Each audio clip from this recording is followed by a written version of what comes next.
पूर्व केंद्रीय मंत्री और वरिष्ठ आदिवासी नेता अरविंद नेताम हाल ही में राष्ट्रीय स्वयंसेवक संघ मुख्यालय नागपुर में आयोजित एक विशेष बैठक में मुख्य अतिथि के तौर पर शामिल हुए। इस अवसर पर उन्होंने छत्तीसगढ़ के आदिवासी समाज की ज्वलंत समस्याओं, जल, जंगल, जमीन से जुड़ी चुनौतियों को प्रमुखता से उठाया।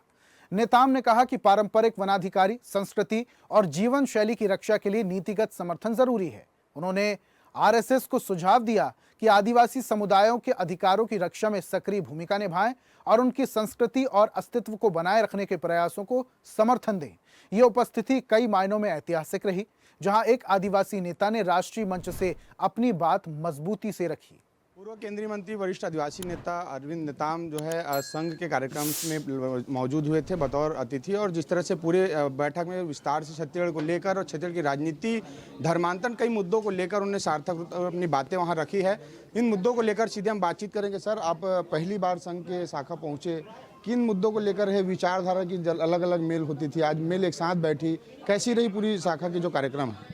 देखिए, पहली बार मुझे मुख्य अतिथि के रूप में बुलाया गया उतनी बड़ी मंच में।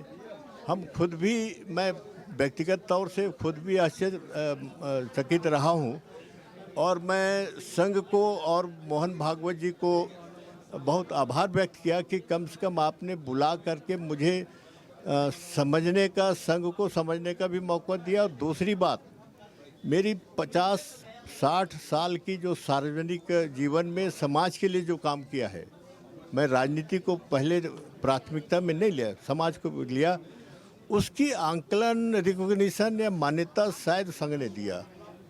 ये संघ ही कर सकता है, दूसरा संस्था नहीं कर सकता। तो ये बहुत बड़ी उपलब्धि है।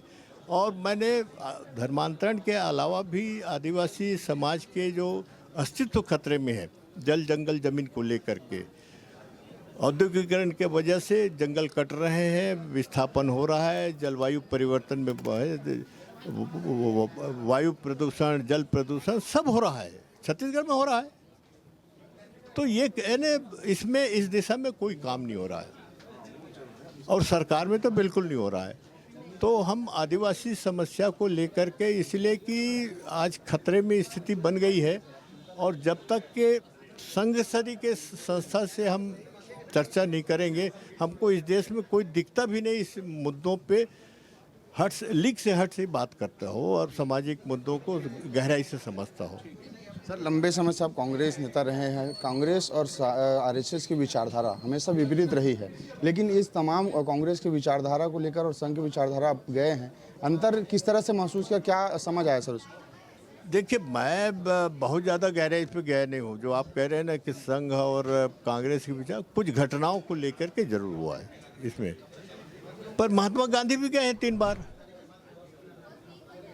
महात्मा गांधी भी मुझे बताया गया वहाँ 3 बार गए हैं, और भी नेता गए हैं आज़ादी की लड़ाई के समय में। तो ये तो कुछ घटनाओं को लेकर के मतभेद हुआ है, ये बात सही है। तो ये घटना को लेकर के सारे तो, पर अब वो कांग्रेस कहाँ रह गया जो आज से आज़ादी के समय रहा है, जो चिंतन मंथन, कोई चिंतन करते देखे हो आप? तो ये थे वरिष्ठ आदिवासी नेता अरविंद नेताम, जिन्होंने साफ तौर पर बताया कि छत्तीसगढ़ में मतांतरण को कैसे रोका जा सकता है, और कहीं ना कहीं इस मुद्दों को लेकर सार्थक रूप से चर्चा कब देखने लगे कि छत्तीसगढ़ की राजनीति में, सियासत में और धर्मांतरण में किस तरह से बदलाव देखने को मिलेगा। कैमरामैन शशि के साथ हिमांशु पटेल, रायपुर। और ऐसी ही ताजा खबरों के लिए लाइक, फॉलो और यूट्यूब पर सब्सक्राइब कर बेल आइकन जरूर दबाइए, और हर अपडेट के लिए विजिट कीजिए स्वदेशलाइव.com।